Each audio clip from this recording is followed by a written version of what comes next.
미스터 트로트는 크게 달라진 건 없었습니다.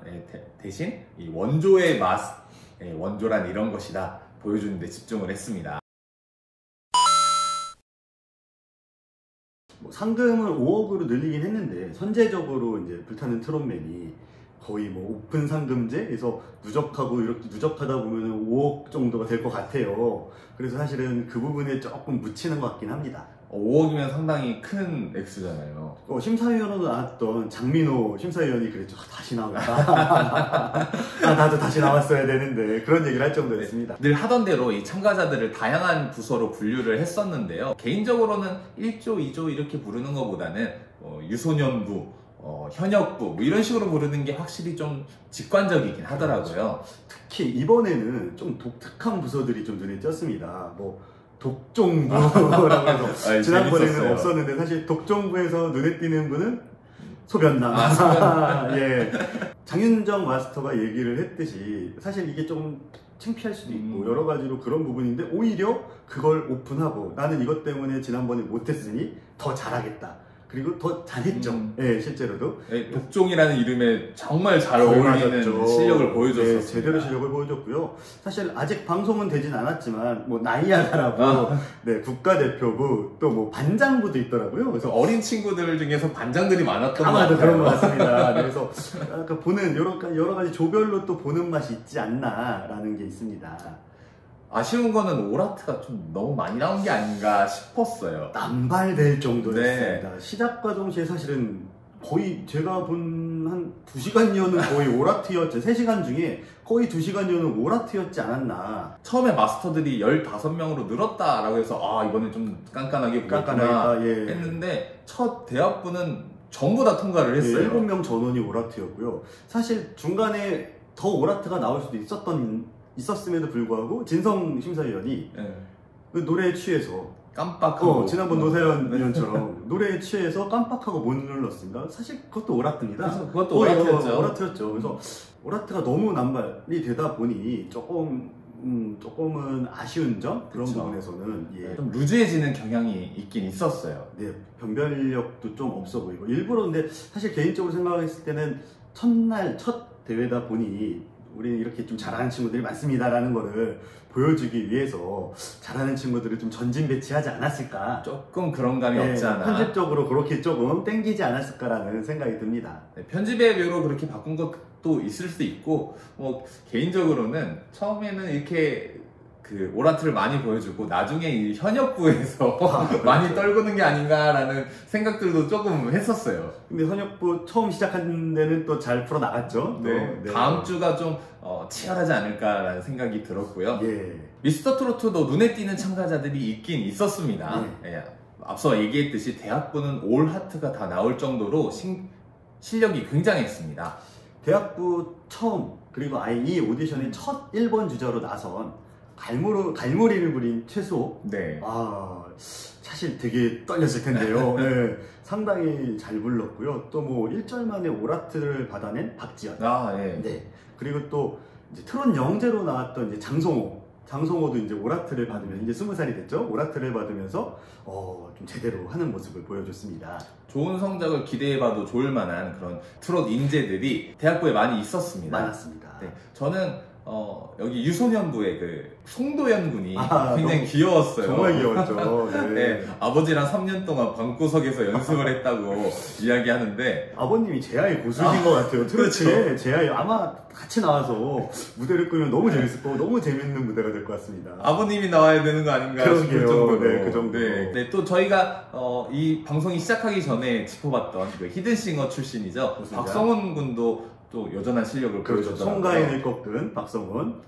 나훈아의 어메를 불렀는데 굉장했습니다. 13살이죠? 13살, 13살입니다. 6학년. 13살의 감성이 이렇게 될 수 있구나. 많이 느꼈습니다. 보니까 진정한 실력자라고 할 만한 친구는 박성훈이었다라는 그런 시청자 반응들도 꽤 있었어요. 시청률 표가 왔는데요. 순간 시청률 1위가 박성원 군의 어메를 부르는 장면이었습니다. 그 정도로 모든 분들이 몰입하고 감탄을 했다. 아까도 잠깐 말씀드렸지만 독종부에 나왔던 네, 소변남. 미스터트롯 1에서 그 소변을 참느라 네, 힘들어해서 제대로 자기의 모습을 못 보여줬던 이찬성.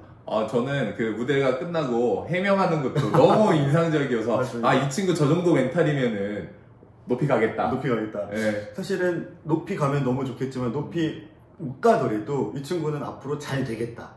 라고 저는 느꼈습니다. 예, 예능도 충분히 잘할 것 같고요. 관심도가 높았던 참가자가 또 2명이 있었습니다. 그렇죠. 첫 번째는 이 결혼을 허락받으러 나온 원혁, 그리고 두 번째는 장구의 신 박서진, 이렇게 2명이 있었습니다.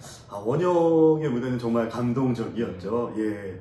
코미디언 이용식 씨의 딸 이수민 씨와 교제 중이라고 밝히면서 결혼 허락을 받고 싶은데 어떻게 방법이 없다 이런 얘기를 하며 미스터트롯에 나가서 자기의 진심을 보여드리면은 좀 허락받는데 도움이 되지 않을까 하고 해서 나오게 됐다. 그렇죠. 이용식 씨가 워낙 트로트를 좋아한다고 합니다. 그래서 그 진심을 담은 무대를 보여줬는데 정말 모두가 그 진심이 느껴졌고요. 아마 이용식 씨도 이걸 보고 조금 생각이 바뀌시고 마음을 조금씩 열지 않으실까라는 생각이 듭니다. 만약에 실력이 없었다면은 사연으로만 갖고 나왔다라고 우리가 이야기할 수 있겠지만 실력도 충분했습니다. 앞으로 팀 미션에서는 어떻게 될지 또 한번 지켜봐야 될 부분이 아닌가 싶고요.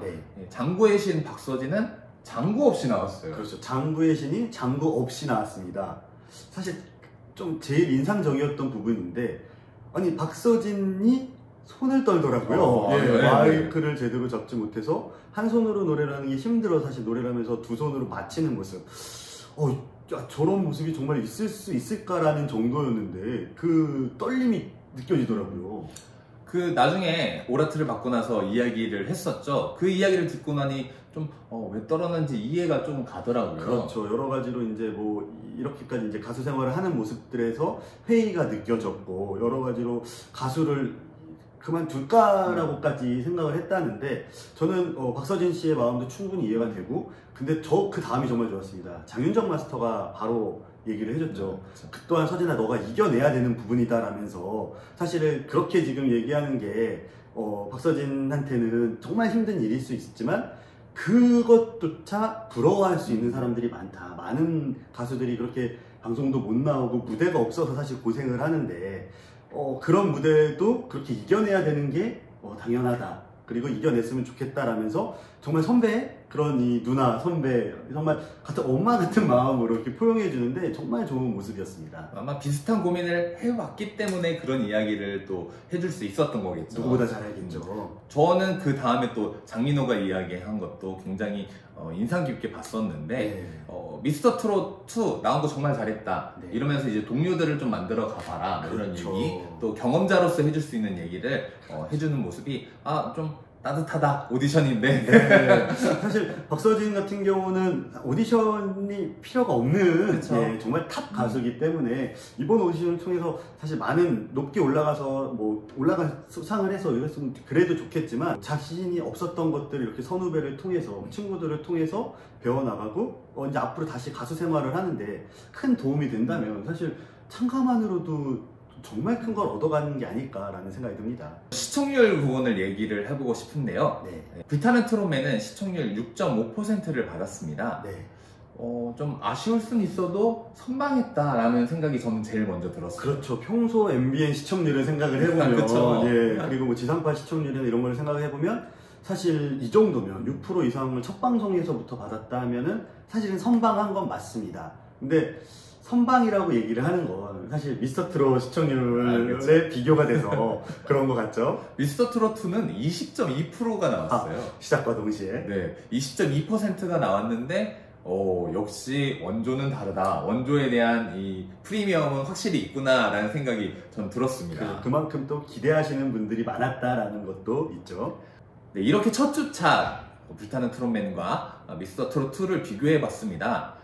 개인적으로는 원조는 원조다라는 걸 보여준 것 같기도 하거든요. 그렇죠. 선배 보시기에는 앞으로 이 두 프로그램 어떻게 흘러갈 것 같으신지요? 일단 불타는 트로트가 생각보다 준비를 많이 했다. 그래서 선방을 했다. 그리고 또 미스터트롯2는 원조의 모습을 제대로 보여줬다. 그러나 긴장의 고삐는 늦추면 안 되겠다. 자칫하면 잡힐 수도 있겠다라는 게 들었습니다. 네, 앞으로도 이 두 프로그램의 행보를 종종 비교해보는 시간을 가져보도록 하겠습니다. 그럼요. 눈에 띄는 참가자 혹은 뭐 어떻게 될 것인지, 그렇죠. 이런 부분은 잘 바꿨다, 뭐 이런 부분은 잘 만들었다, 이런 얘기들을 연예 기자의 시선에서 분석하는 시간들을 가져볼 테니 여러분들도 많은 기대 부탁드리겠습니다. 또 뭐 궁금하신 점 있거나 그러면 댓글로 좀 남겨주시면 거기에 또 맞춰서 취재를 해서 또 보완할 수 있도록 하겠습니다. 오늘은 여기까지입니다. 다음번엔 더 재밌는 이야기로 돌아오도록 하겠습니다. 감사합니다.